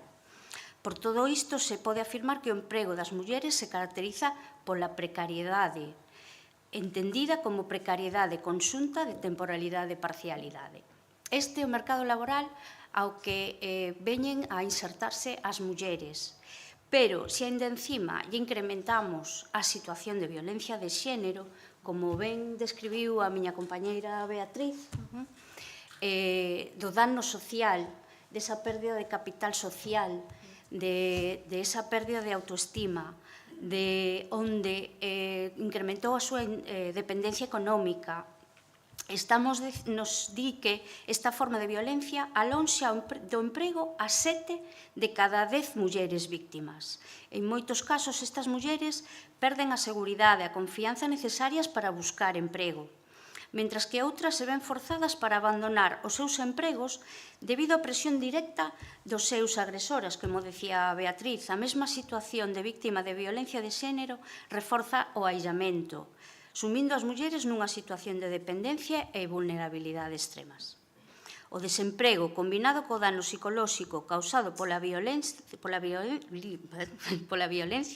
intensifica esta exclusión. Moitas destas mulleres enfrentan barreiras como a falta de confianza, o temor a ser localizadas, a incompatibilidade dos horarios laborais coas súas responsabilidades familiares, ademais, a carencia de medios digitais e o descoñecemento sobre como abordar a búsqueda de emprego agravan a situación, relegando as espacios de precariedade, donde as desempregadas teñen dificultades para chegar a fin de mes e consideran traballar en ocupacións dentro da economía sumersida para cubrir o esencial.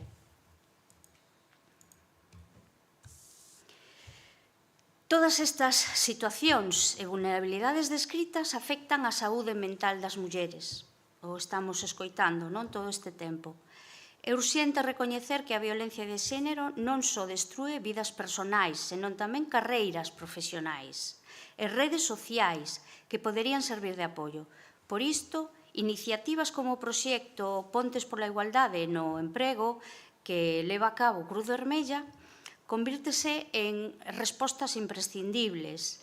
Este proxecto considera fundamental abordar a violencia de xénero dende o ámbito laboral, promovendo itinerarios personalizados de inserción que non só devolven autoestima e confianza a estas mulleres, senón que tamén lles ofrecerá oportunidades reais. É unha ferramenta de apoderamento e recuperación emocional que permite ás mulleres retomar o control das súas vidas e construir un futuro digno. Hoxe intentarei expoñer neste ratiño un pouco en que consiste este proxecto, a forma na intervención e as respostas que se dan.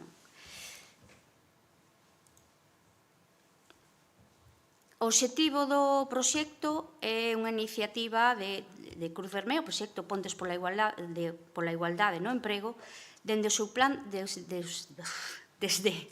Sonia, tranquila, non pasa nada. Sí, un pouco. Vale. É unha iniciativa dende o plan de emprego de Cruz Vermella.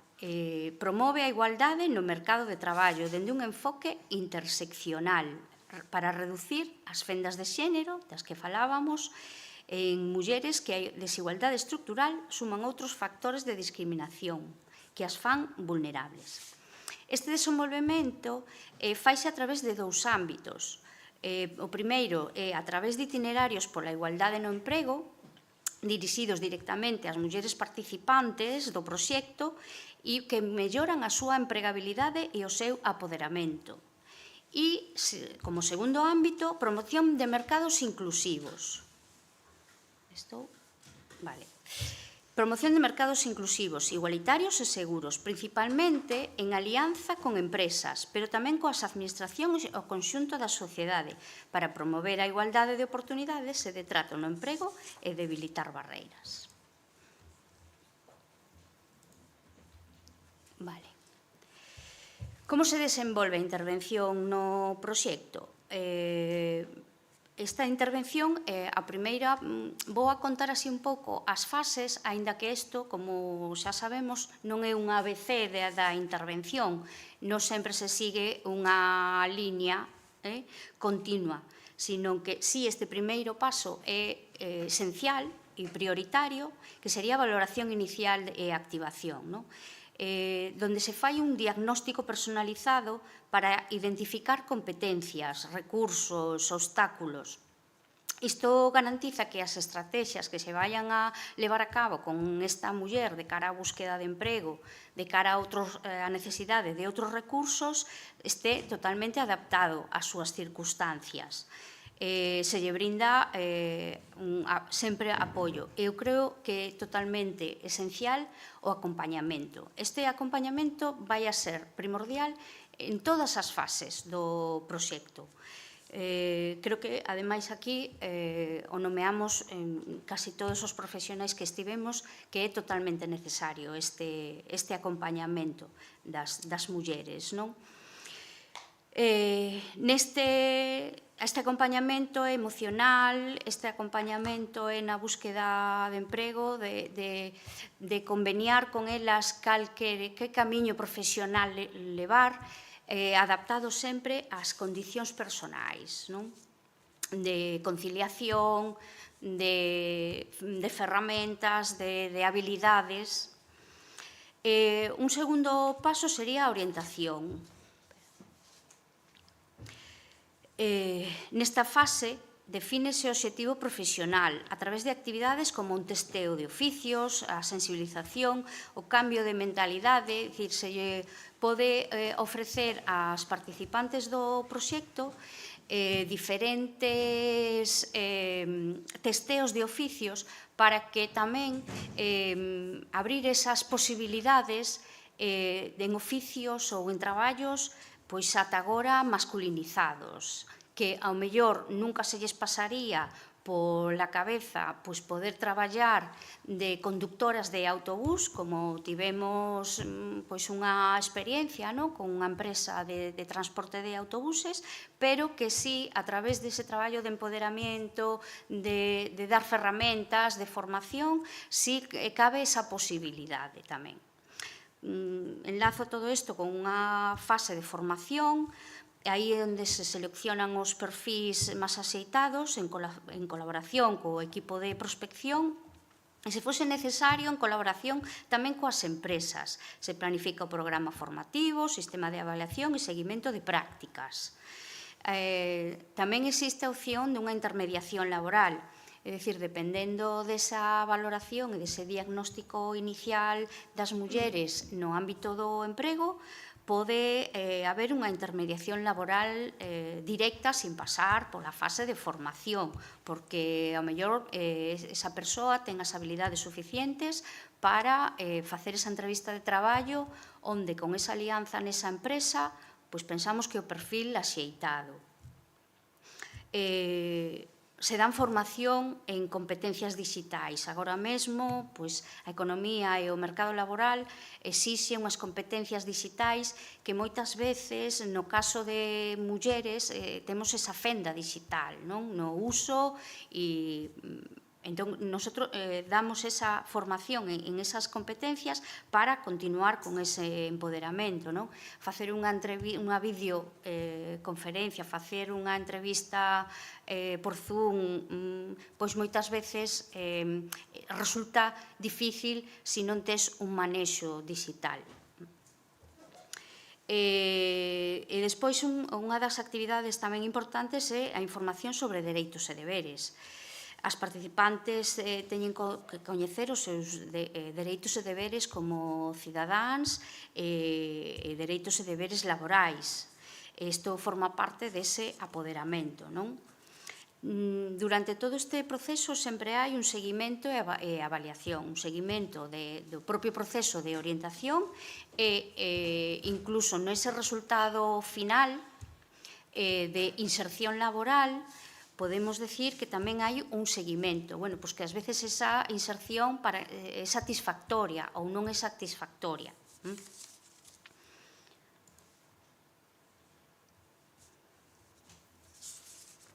Bueno, eses son... Esas son as distintas, esas que vedes aí na diapositiva, son as distintas respostas que pode dar o propio proxecto Pontes pola Igualdade no Emprego, onde todas esas respostas, nesa valoración inicial, vamos decidindo todo o equipo do plan de emprego onde se encaixan. Pois temos opción dun itinerario virtual porque estamos notando que hai un problema co transporte. É dicir, as persoas que viven no rural ou en zonas onde a mobilidade está totalmente reducida ou por temas de coidados tamén se reduce esa mobilidade. Bueno, pois este proxecto tamén ten a opción de ese itinerario virtual onde facemos orientación a través das novas tecnoloxías, pois incluso con formación virtual. Vale. Bueno, non me quero enrollar moito máis.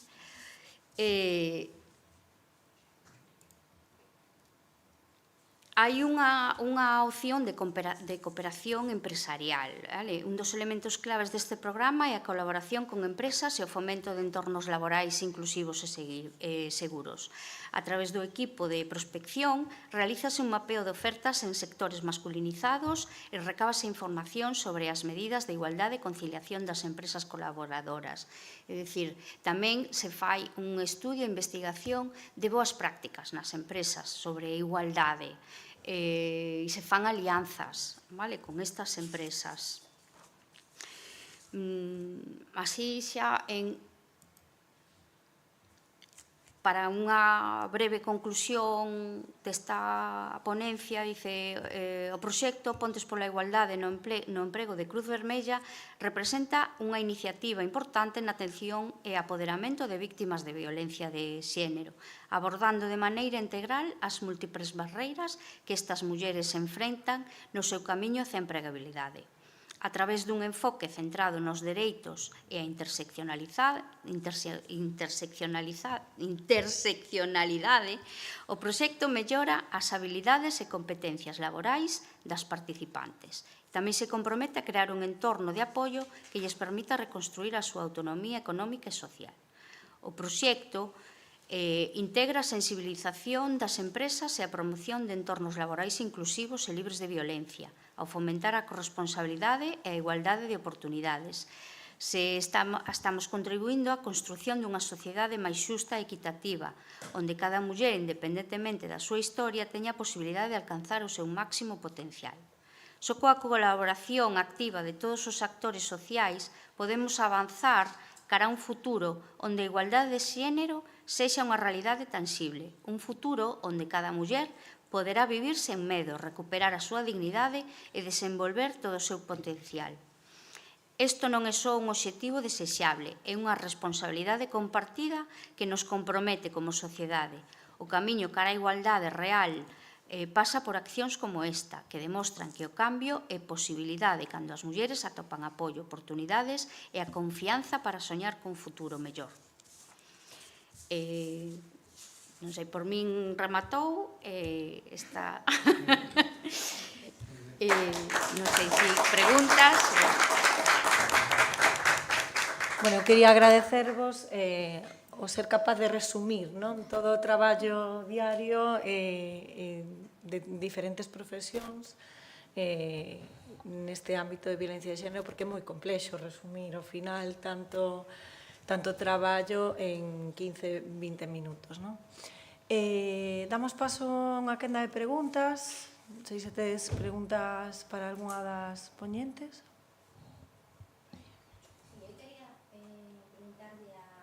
Achega o micrófono, por favor. A Verónica, sí.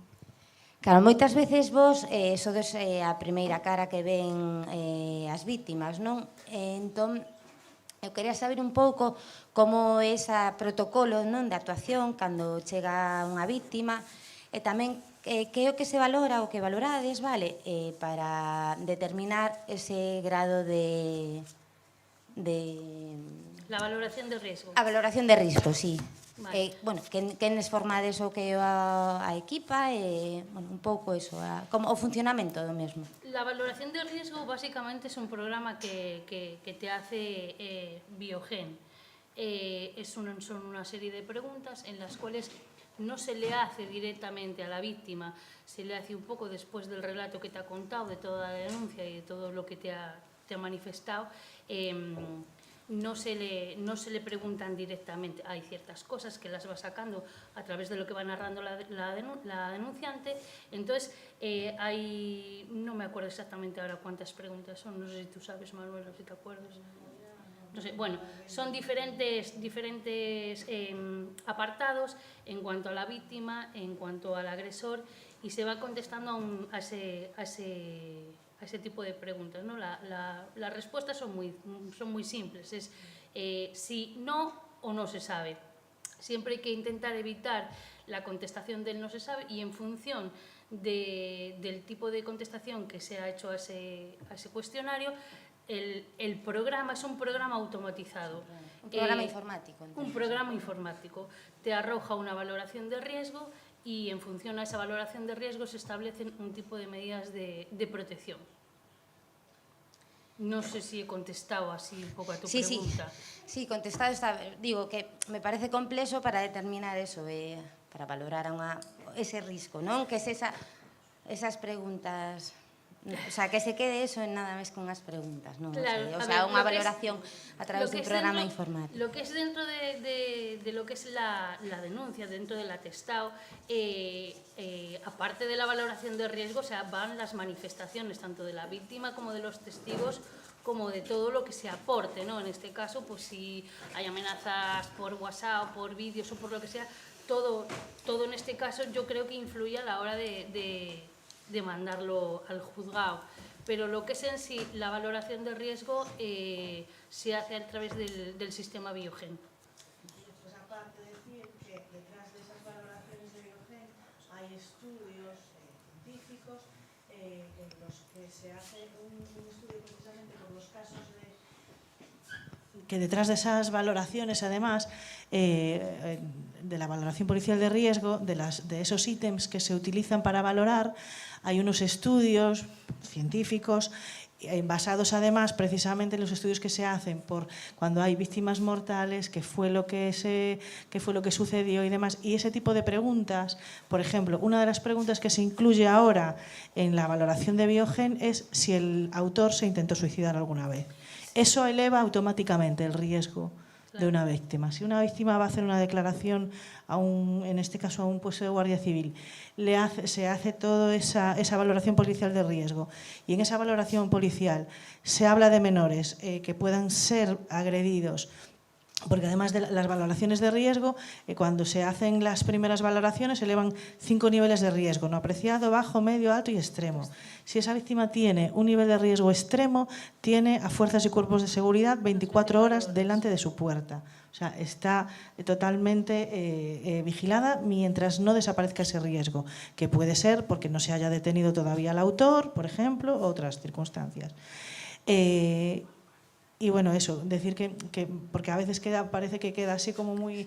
Sí, bueno, se hacen unas preguntas, pero sí hay preguntas que determinan automáticamente que se eleve ese riesgo. Incluso antes lo ha comentado alguien, una de las preguntas que se hacen en la primera valoración de riesgo es si el agresor ha tenido algún tipo de violencia o maltrato contra animales. O sea, son pequeñas preguntas que todas sumadas dan un estudio en el cual arroja un riesgo. No son preguntas tampoco muy simples, ¿no? O sea, es un poco el conjunto de todo. ¿Alguna pregunta más?